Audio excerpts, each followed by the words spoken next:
Hi மக்களே, காலை வணக்கம். நான் கேப்டன். இன்றைய தினம் பேரரசன் மாமன்னன் ராஜேந்திர சோழன் பிறந்த தினம். லேண்ட் ஆஃப் சோலாஸ் அப்படின்னு சொன்னோன்னா, சோழர்கள் அப்படின்னா நமக்கு ஞாபகம் வர்றது ராஜராஜ சோழன் தான். பேரரசன், பெருவேந்தன், ராஜராஜ சோழன் அப்படி தான் நம்ம சொல்லுவோம். அந்த ராஜராஜ சோழன் அவர்களுடைய மகன் தான் இந்த ராஜேந்திர சோழன்.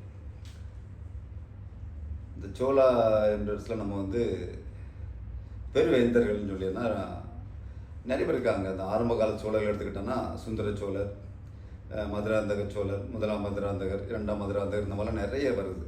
இந்த மாதிரிலாம் நிறைய வரும் பொழுது முக்கியமான சோழர்களின் புகழின் இன்றைய வரைக்கும் நிலைநாட்டி சென்ற பேரரசர்கள், பெருவேந்தர்கள் அப்படின்னு சொன்னால் ராஜராஜ சோழன். ரெண்டாவதாக கல்லணையை கட்டிய கரிகால சோழன். 2000 ஆண்டுகளுக்கு முன்பாக வாட்டர் மேனேஜ்மெண்ட், நீர் மேலாண்மையில் இன்று வரை உலகத்துக்கு எடுத்துக்காட்டாக கல்லணையை கட்டிய கல்லணையை இந்தியாவுக்கு, நம்முடைய தமிழகத்திற்கு தந்து சென்ற கரிகால சோழன். அதுக்கப்புறம் பார்த்தோம்னா ராஜேந்திர சோழன். இந்த ராஜராஜ சோழன் அவர்களை பற்றி சிம்பிளாக பார்த்தோம்னா, ராஜராஜ சோழன் அவர்கள்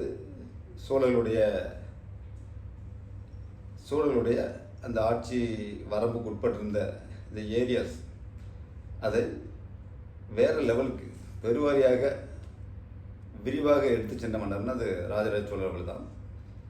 அது சிம்பிளாக சொல்லணும்னா, ராஜராஜ சோழன் அவருடைய படை இருக்கு இல்லையா, எங்கேயாவது படையெடுத்து சென்று விட்டு திரும்பி வர்றாங்கன்னா பல கிலோமீட்டருக்கு அங்கேயே அந்த படை அவருடைய தலைநகரமான தஞ்சாவூரை நோக்கி வரும்பொழுது ஏற்படுகின்ற அதிர்வுலையே சுற்று வட்டார கிராமங்கள்லாம், பல நூறு கிராமங்கள் மக்கள்லாம் எந்திரிச்சிருவாங்களாம். இரவாக இருந்தால், பகலாக இருந்தாலும் அந்த அதிர்வுலை ஆகா மன்னர் திரும்பி வருகிறார் அப்படின்ட்டு. கிட்டத்தட்ட அவருடைய காலாட்படையில் 10 லட்சத்திலிருந்து 12 லட்சம் பேர், 12 lakhs காலாட்படை மட்டும் இருந்ததாக சொல்லப்படுது. இது ராஜராஜ சோழன் அவர்களை பற்றியது. சொல்லுவாங்க இல்லையா, தந்தை 8 அடி பாஞ்சா குட்டி 16 அடி பாயும் அப்படின்னு சொல்லுவாங்க இல்லையா.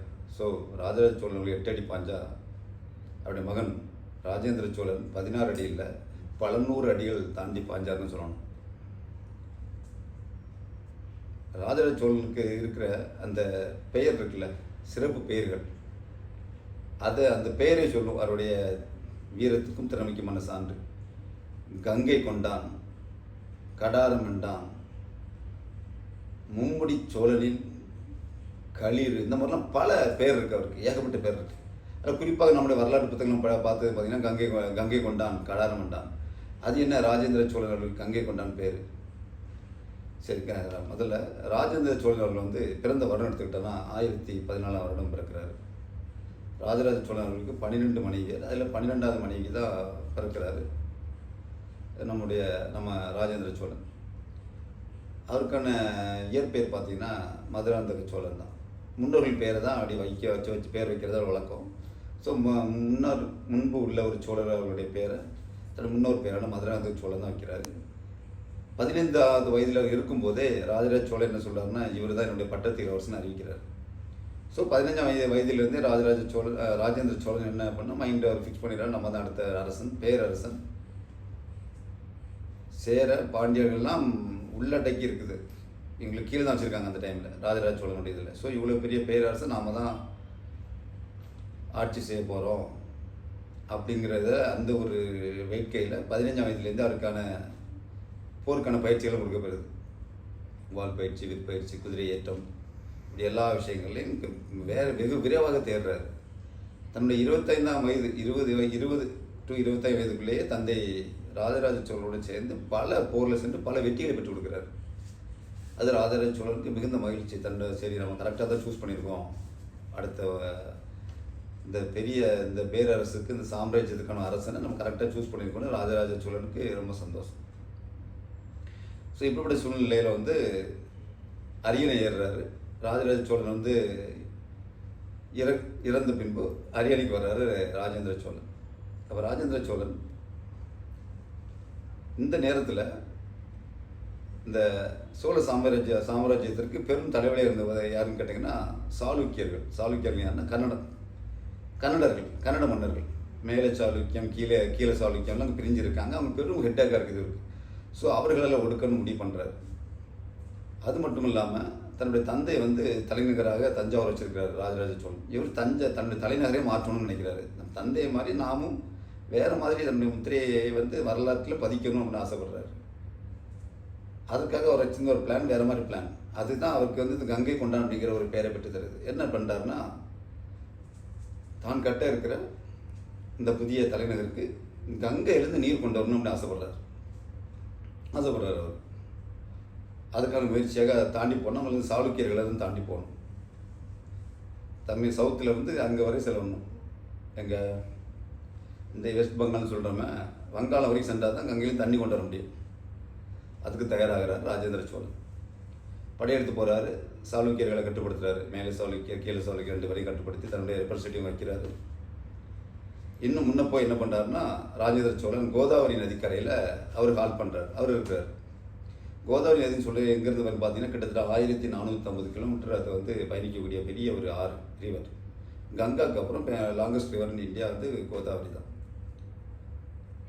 அது ஆந்திரா, தெலுங்கானா, ஒடிசா, மத்திய பிரதேசம் பல ஸ்டேட் வழியாக போகுது. ஸோ இவர் வந்து கோதாவரி நதிக்கரையில் கர்நாடகா தாண்டி கோதாவரி நதிக்கரையில் அவர் கால் பண்ணிவிட்டு தன்னுடைய படையை மட்டும் தளபதி தலைமையில் அனுப்புகிறார். கங்கையிலேருந்து தண்ணி கொண்டு வரணும். அதுக்கு குறுக்க இருக்கிற எந்த மன்னர்களாக இருந்தாலும் அவர்கள் என்ன பண்ணணும், தோற்கடித்து அவர்களே சரியை பிடிக்க வேண்டும். இதுதான் கொடுக்கக்கூடிய இன்ஸ்ட்ரக்ஷன். படையை போகிறாங்க, தொடர்ந்து ஜெயிச்சுட்டே போகிறாங்க. மத்திய பிரதேசம், இன்றைய பீகார், ஜார்க்கண்ட், இதெல்லாம் தாண்டி வெஸ்ட் பெங்கால் போகிறாங்க, வங்கம். அங்கே தான் பெரும் போர் இருக்குது. அந்த நிறைய மன்னர்கள் ராஜேந்திர சோழனுடைய படைபலத்தை பார்த்து என்ன பண்ணாங்கன்னா, நாங்கள் போருக்கு தயாராக இல்லை, நாங்கள் வந்து சரணடைகிறோம்னு சொல்லி சரணடைஞ்சிடுறாங்க. சில மன்னர்கள் எதிர்க்கிறாங்க. அதில் பெரும் போர் நடந்துங்கன்னா வங்கத்தில் தான். மகிபாலன் அப்படிங்கிற அந்த கிங் வந்து கடுமையாக எதிர்க்கிறாங்க. பெரும் போர் நடக்குது. அந்த பெரும் போரில் மகிபாலனை கைது பண்ணுறாங்க. கைது பண்ணி என்ன பண்ணுறாருன்னா, ராஜேந்திர சோழனுடைய இன்ஸ்ட்ரக்ஷன் அடிப்படையில் எந்தெந்த மன்னர்களாக தோக்குறாங்களோ அவர்கள் தலையில் கங்கை நீரை தங்க குடத்தில் எடுத்து அவர்கள் தலையில் வச்சு இமயமலை அந்த அடிவாரத்துலேருந்து எங்கே வரைக்கும் கொண்டு வரணும், தஞ்சாவூருக்கு கொண்டு வரணும். இதுதான் திட்டமிட்டபடியே நடக்குது. கங்கை தலையில் கொண்டு வராங்க. தோற்ற பல மன்னர்கள் தலையில் கங்கை நீர் கொண்டு வரக்கூடாது. அவங்க தலையில் குடத்தை வச்சு நடத்தி கூட்டு வராங்க. இந்த கங்கை நீரை கொண்டு வரக்கூடிய இந்த போருக்கான ராஜேந்திர சோழன் எடுத்துக்கிட்ட காலகட்டம் தான் கிட்டத்தட்ட 2 வருடங்கள். இந்த 2 வருடங்கள் கோதாவரி நதிக்கரையிலே காத்திருக்கார் ராஜேந்திர சோழன். ஏனென்றால் அவருக்கு இந்த வெற்றி ஒரு மிகப்பெரிய வெற்றி. கோதாவரி நதிக்கரையில் கொண்டு ஒப்படைக்கிறாங்க. தோல்வி அடைந்த மன்னர்களின் தலையில் தங்க குடத்தோடு வந்து சேருது கங்கை நீர். மிகுந்த வெற்றி வகைசூடிய மகிழ்ச்சியோடு ராஜேந்திர சோழன் என்ன பண்ணுறாரு, தஞ்சாவூருக்கு வந்துட்டு தன்னுடைய தலைநகரை வந்து தஞ்சாவூர்லேருந்து கிட்டத்தட்ட 50 கிலோமீட்டர் தொலைவில் மாற்ற புதிய ஒரு தலைநகரை உருவாக்குறாரு. அதுதான் கங்கை கொண்ட சோழபுரம். இந்த பேரில் உருவாக்குறாரு.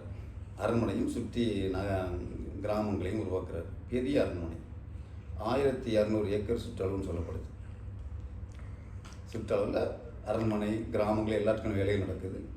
சரி, வாட்டர் மேனேஜ்மெண்ட்டில் நம்ம ஏற்கனவே சொன்ன மாதிரி நீர் மேலாண்மையில் வந்து சோழர்கள் தான். தமிழ் மன்னர்களில் சோழர்கள் யாரும் அடிச்சிக்க முடியாது. அதுக்கு ஒரே ஒரு சாட்சி, 2000 வருடங்கள் தாண்டியும் இன்றும் கல்லாக இரும்பாக நிற்கிற கல்லணை, அந்த ஒன்று போதும் சோழர்களுடைய நீர் மேலாண்மைக்கு. சரி, நம்ம தலைநகரை மாற்றோம், அப்போ தண்ணிக்கு என்ன பண்ணுறதுங்கிறதுல எல்லாமே திட்டமிட்ட செஞ்சார் ராஜேந்திர சோழன். கொள்ளிடத்தில் வந்து கால்வாய் வெட்டி கொண்டு வரலான்னு அப்படின்னு பிளான் பண்ணுறாங்க. கொள்ளிடத்திலிருந்து கிட்டத்தட்ட 16 கிலோமீட்டருக்கு கால்வாய் தோண்டப்பட்டு தண்ணீர் கொண்டு வரப்படுது. அப்படி கொண்டு வரப்படக்கூடிய அந்த கால்வாய் தோண்டப்பட்டு 3 கிலோமீட்டர் அகலம், 16 அந்த கால்வாயிலும் தொடங்கணும்னா 16 கிலோமீட்டர் நீளம், 3 கிலோமீட்டர் அகலம். இப்படி பெரிய ஒரு ஏரி, கடல் போல் காட்சியளிக்கும் ஒரு ஏரியும் தோண்டப்படுது. அந்த ஏரியில் தான் கங்கையிலிருந்து கொண்டு வரப்பட்ட அந்த நீர் முதலாக அதில் தான் ஊற்றுறாரு. அந்த நீரை ஊற்றினதுக்கு அப்புறம் தான் அந்த ஏரி கட்டி முடித்த பிறகு கொள்ளிட மக்களும் தண்ணி திறந்து விடப்படுது. இப்படியாக பிரமாண்டமாக கட்டி முடிக்கிறார். அது மட்டும் இல்லாமல் தஞ்சாவூரில் இன்றைக்கும் கம்பீரமாக நிற்கின்ற தமிழகத்தின் கட்டிடக்கலைக்கு சிறந்த சான்று நிற்கிறத பார்த்தீங்கன்னா தஞ்சை பிரகதீஸ்வரர் கோயில். அது கட்டியது பேரரசன், பெருவேந்தன், மாமன்னன் ராஜராஜ சோழன்.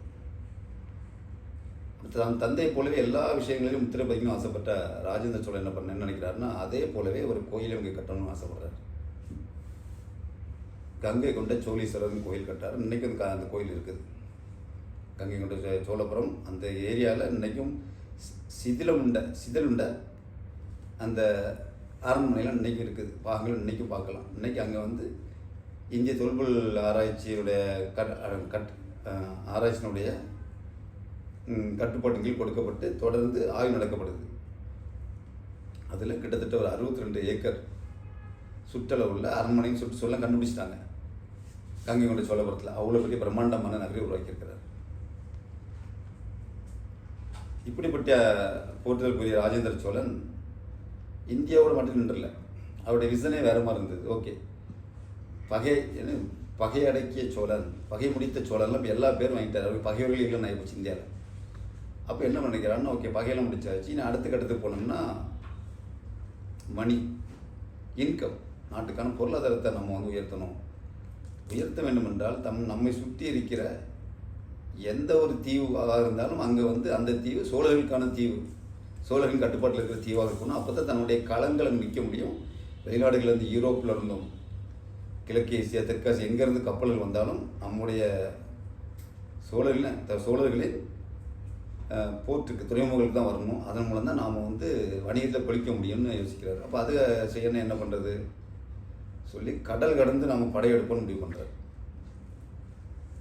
தமிழக மன்னர்கள் மட்டுமல்ல, இந்திய மன்னர்களிலேயே ராஜேந்திர சோழன் அளவுக்கு பெரும் கடற்படையை எந்த மன்னரும் கட்டி அமைத்தது கிடையாது.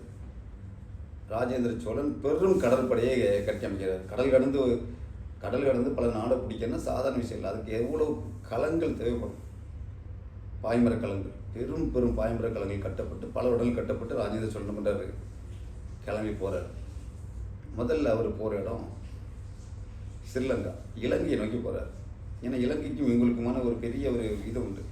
இலங்கை தான் ராஜராஜ சோழன் ஏற்கனவே கைப்பற்றியிருந்தார். மீண்டும் இலங்கைக்கு போகிறாருன்னா, ராஜராஜ சோழன் வந்து இலங்கையினுடைய வடபகுதியை தான் கடல் கடந்து படையெடுத்து போய் வடபகுதியை மட்டும் தான் கட்டுப்பாட்டில் கொண்டு வந்திருந்தார். முழு இலங்கையுமே பிடிக்கணுங்கிற வெறியோடு போகிற ராஜேந்திர சோழன் அங்கே போகும்போது 5ஆம் மஹிந்தா 5 அப்படிங்கிற 5ஆம் மஹிந்தான்னு நம்ம தமிழில் சொன்னோன்னா ஒரு கிங் அங்கே இருக்கிறார். அவர் மேலே பயங்கர கோவம் ராஜேந்திர சோழன். என்னென்னா, அதுக்கான விஷயம் லாஸ்ட்டு சொல்கிறேன். பெரும் போர் நடக்குது. ராஜேந்திர சோழன் பெரும் படையோடு போய் அவருடைய பெரும் படையோடு அவர் அந்த 5ஆம் மஹிந்தா அவருடைய படையெல்லாம் முன்னே நிற்க முடியல, தோல்வி விடுறார். அவருடைய மணிமுடி, அவர் மனைவியுடைய மணிமுடி எல்லாம் எடுத்துகிட்டு, குறிப்பாக பாண்டியர்கள் தங்களுடைய அதாவது பாண்டியர்களின் மணிமுடி ப்ரெஸ்டீஜியஸாக, கௌரவமாக, கண்ணியமாக கருதப்பட்ட அந்த மணிமுடி என்ன பண்ணிட்டாங்கன்னா, பல ஆண்டுகளுக்கு முன்னரே கொண்டு இலங்கையில் கொண்டு இந்த மன்னர்கள்கிட்ட கொண்டு ஒழிச்சு வச்சுட்டாங்க. அங்கே இருந்த இந்த எங்களை வென்றாலும் இந்த மணிமுடிகள் கையில் கிடைக்காத வரைக்கும் அவர் எங்களை வென்றதாகவே ஆகாதுன்னு பாண்டியர்கள் அந்த ஒரு திட்டத்தில் இலங்கையில் தான் மறைத்து வைத்திருந்தாங்களா. அதே ராஜேந்திர சோழர் மீட்டு கொண்டு வரார். அதுதான் இது ஒரு பெரிய ஒரு பியூட்டியாக இருந்தது. அந்த இலங்கை மன்னன் 5ஆம் மஹிந்தாவை கைது பண்ணி கொண்டு வரப்பட்ட மஹிந்தா வந்து கிட்டத்தட்ட 15 வருடங்கள் தஞ்சாவூர் சிறைச்சாலையிலிருந்து இந்த தமிழகத்தில் தான் இறந்தார் என்பது ஸ்ரீலங்கானுடைய வரலாறை சொல்லுகின்ற மகாவம்சம் அப்படிங்கிற அந்த புத்தகத்திலே பதிவு செய்யப்பட்டது. ஸோ இது முடிந்து விட்டு என்ன பண்ணுறாருன்னா, பக்கத்தில் இருக்கிற லட்சத்தீவு, மாலத்தீவு, இந்த மாதிரி பல ஐலண்டுகளெல்லாம் வென்று விட்டு இந்தியாவோடு கடந்துடி வர்றார். வரும்போது பார்த்தோன்னா தன்னுடைய கடற்படையை மீண்டும் வலுவாக கட்டமைத்து கொண்டு தெற்காசிய நாடுகள் நோக்கி நகர்றார். கடந்து வரும் பொழுது அந்தமான் தீவுகள், இந்த அந்தமான் தீவுகளை கடந்து போகும்போது நிக்கோபார் தீவுகள் இருக்குது. அந்தமான் தீவுகளை பிடிக்கிறாரு. அப்புறம் பார்த்திங்கன்னா, இன்றைக்கி நான் அந்தமான் நிக்கோபார் தீவுகள் நம்ம ஆளுகையில் இருந்தாலும் அந்த நம்முடைய ஆளுகையும் கிடையாது. 1000 வருடங்களுக்கு முன்பு இந்த நிக்கோபார் தீவுகள் இன்றைக்கி வந்து இதில் ஒரு சுவாரஸ்யமான விஷயம் என்னென்னா, நம்ம அந்த நிக்கோபார்னு அழைக்கிறோம்ல, இந்த பேர் எப்படி வந்ததுன்னா, இந்த பெயருக்கும் காரணமே ராஜேந்திர சோழன் அப்படி தான் சொல்லப்படுது. அவர் தன்னுடைய கடற்படையோடு கடந்து செல்லும்பொழுது அந்த நிக்கோபார் ஐலண்டில் சவுத்தில் லாஸ்ட்டில் இருக்கிற பாயிண்ட்டு, நாங்கள் இந்த செயலருக்கு தெரியும், அந்த இந்திரா பாயிண்ட் அப்படிமோ, அப்படி இந்திரா காந்தி அவர்கள் அம்மையார் வந்து கடைசியாக ஒரு முறை அங்கே நின்றுருக்கும்போது அங்கே நின்று ஒரு படம் எடுத்திருந்தாங்க. அதே இடத்துல ராகுல் காந்தி சமீபமாக நின்று படம் எடுத்திருப்பார், மில்லர் படம். அதுதான் இந்திரா பாயிண்ட். எங்களுடைய சார்ட்லேயே நாங்கள் குறிப்போம் இந்திரா பாயிண்ட் அப்படின்ட்டு. அந்த நிக்கோபார் ஐலண்டை கடந்து போகும்போது பார்த்தோன்னா ஆடை இல்லா மனிதர்கள் அங்கே சுற்றிட்டு இருக்காங்க. அப்போ இதை கண்டு ராஜேந்திர சோழன் வந்து தன் அமைச்சர்கிட்ட கேட்கும்போது பார்க்குறாங்க ஆடை அணியாத மனிதர்கள், வெளியுறவுத்தோடு தொடர்பே இல்லாத மனிதர்கள் இருக்கிறாங்க. அதை பார்த்துவிட்டு அதையும் கடந்து செல்கிறார். சரி, இப்படி தான் அப்போ இந்த தீவுக்கு தான் பேர் அப்படின்னு சொல்லும் பொழுது தான் அமைச்சர்களுடைய அறிவுரையின் பேரில் ராஜேந்திர சோழன் தான் நக்கவரம் அப்படின்னு அதுக்கு பேர் வச்சார். நக்கவரம் அப்படின்றால் சமஸ்கிருதத்தில் நிர்வாணமானவர்கள் அப்படின்னு அர்த்தம். அதுதான் அந்த பெயர் மருவி இன்று நிக்கோபார் என்று அழைக்கப்படுகிறதுன்னு வரலாற்று ஆய்வாளர்கள் சொல்கிறாங்க. அதை கடந்து மேலே போகிறாரு. இந்தோனேஷியாவில் ஜாவா, சுமத்ரா, கம்போடியா தனிநாடு அதை பிடிக்கிறாரு. மலேசியாவில் கடா அப்படின்னு ஒரு இடம் இருக்குது, அந்த இடத்தையும் கைப்பற்றார். இப்படி இந்த நாடுகளை தெற்காசிய நாடுகளை கைப்பற்றி விட்டு மீண்டும் திரும்பி வர்றாரு. அந்த மலேசியாவில் உள்ள அந்த கடா அப்படிங்கிற அந்த இடத்தை முக்கியமாக பிடித்து Malaysia, Cambodia, Java, Sumatra island இந்த மாதிரி தெற்காசிய பெரும்பான்மையான இடங்களை பிடித்து விட்டு நாடுகளை திரும்புறதுனால அவருக்கு வந்து கடாரம் கொண்டான் அப்படிங்கிற ஒரு பேர் ஸ்பெஷலாக கொடுக்கப்படுது. அதுதான் கங்கை கொண்டான், கடாரம் என்றான். இந்த கடாரம் என்றான்ங்கிற பேர் தான் வரலாற்றில் அவரை ராஜராஜ சோழன் அவர்களின் பெருமைக்கும் மேலும் தூக்கி பிடித்த பேராக இன்றும் வரலாற்று ஆய்வாளர்களால் பார்க்கப்படுது. சோழர்களுடைய காலத்தில் ஒரு விஷயம் இருந்தது. என்னன்னு பார்த்தோம்னா, தங்களுடைய ஆட்சி காலத்தில் சோழர்கள் என்னெல்லாம் செய்கிறாங்களோ அதெல்லாம் வந்து கல்வெட்டுகளை பதிப்பாங்க. அதை மெய்கீர்த்தி அப்படின்னு சொல்லுவாங்க. பேரரசன் அந்த பெருமேந்தன் ராஜராஜ சோழன் அவருடைய மெய்கீர்த்தியை விடவும் ராஜேந்திர சோழன் அவருடைய மெய்கீர்த்தி மிகவும் பெரியதான். ஏன்னா அவ்வளோ விஷயங்கள் புதிதாக உலகத்திலேயே உலகை தன் ஆளுகையில் கட்டுப்பட்ட பெரும் மன்னர்கள் அப்படின்னு எடுத்துக்கிட்டா அதில் ராஜேந்திர சோழன் கடற்படை வந்து 4வது கடற்படை அப்படிங்கிறாங்க. பெரும் கடற்படை. வரலாற்று ஆய்வாளர்களுடைய கூற்றுப்படி பார்த்தோம்னா, உலகின் பெரும் வெற்றி கண்ட பெரும் மன்னர்கள், பேரரசர்கள் அப்படிங்கிற இதில் வகைப்படுத்தோம்னா உலக மன்னர்களை சொல்கிறேன், இந்திய மன்னர்கள் இல்லை, உலக மன்னர்களில் பார்க்கும் பொழுது ராஜேந்திர சோழனுக்கு 4வது இடத்தை வரலாற்று ஆய்வுகள் கொடுக்குறாங்க. எவ்வளோ பெரிய பேர் இது. தமிழகத்தை சார்ந்த ஒரு மன்னன் உலக மன்னர்களின் வரிசையில் 4வது இடத்தை பிடிக்கிற சாதாரண விஷயமா? அதற்கான முதல் காரணம் சொல்லப்படுது அவருடைய கப்பற்படை. கடல் கடந்து அந்த காலத்தில் கடல் கடந்து செல்வதெல்லாம் சாதாரண விஷயமா கிடையாது. ஒரு கப்பலில் நாங்கள் வந்து ஒரு நாடு விட்டு நாடு போயிட்டு வர முன்னாடி கடல் சீற்றங்கள், காற்று, அது அவ்வளோ விஷயங்கள்லாம் ஃபேஸ் பண்ணி வர்றதுக்கே பெரும்பாடாக இருக்கும். லட்சக்கணக்கான குதிரைப்படை, லட்சக்கணக்கான காலாட்படை, இதெல்லாம் கொண்டு நாடு விட்டு நாடு போய் இறங்கி ஃபைட் பண்ணி வாரதுங்கிறது சாதாரண விஷயம் இல்லை. அந்த சாதனையை அந்த காலத்திலே நிகழ்த்தியிருக்கிறார் ராஜேந்திர சோழன். இப்படிப்பட்ட பெரும் பெயருக்குரிய ராஜேந்திர சோழன் அவர்கள் தன்னுடைய 70 to 80 வயதுக்குள்ளே அவர் இறந்தார் என்று சொல்லப்படுது. சோழர்களின் அந்த பொற்காலம், சோழர் ஆட்சியில் பொற்காலம் சொல்லப்படுறது கல்லணை கட்டிய கரிகால சோழன், ராஜராஜ சோழன், ராஜேந்திர சோழன். இந்த மும்முடி சோழர்களின் காலம்தான் சோழர்களின் காலத்தில் பொற்காலம் சொல்லப்படுது. இந்த எல்லா சோழர்களுக்கும் முதற் சோழர் அப்படின்னா அது ராஜேந்திர சோழன் தான் சொல்லணும். சோழர்களுடைய பெருமட்டி ராஜராஜ சோழனையும் தாண்டி தன் தந்தையே தாண்டிய தனையன் சோழர்களின் பெயரை இன்றும் கல்வெட்டுகளில் எத்தனையோ கல்வெட்டுகளை பதித்து வச்சிருக்காரு. இன்னைக்கு நம்ம எடுக்க வந்துக்கிட்டே இருக்குது. கல்வெட்டுகளில் பதித்து சென்ற அந்த பெருமேந்தன், மாமன்னன், பேரரசன் ராஜேந்திர சோழனின் பிறந்த தினம் என்று. அது மட்டும் இல்லாமல் கங்கை கொண்ட சோழன் நான் சொல்கிறேன் இல்லையா, அந்த கங்கையிலேருந்து ராஜேந்திர சோழன் நீர் கொண்டு வந்து இந்த வருடத்தோடு 1025 வருடம், இந்த வருடம் கரெக்டாக 1025 இயர்ஸ் ஆயிடுச்சு. கங்கையிலேருந்து நீர் கொண்டு வந்து கங்கை கொண்ட சோழபுரத்தை கட்டினது நிர்மாணித்த ராஜேந்திர சோழன். அது கரெக்டாக 1025 வருடம் இன்னைக்கு சொல்லப்படுது. Is a great king. தமிழக வரலாற்று மட்டும் இல்லாமல் உலக வரலாற்றிலேயே முத்திரை வைத்த ஒரு தமிழ் மன்னன் ராஜேந்திர சோழன்.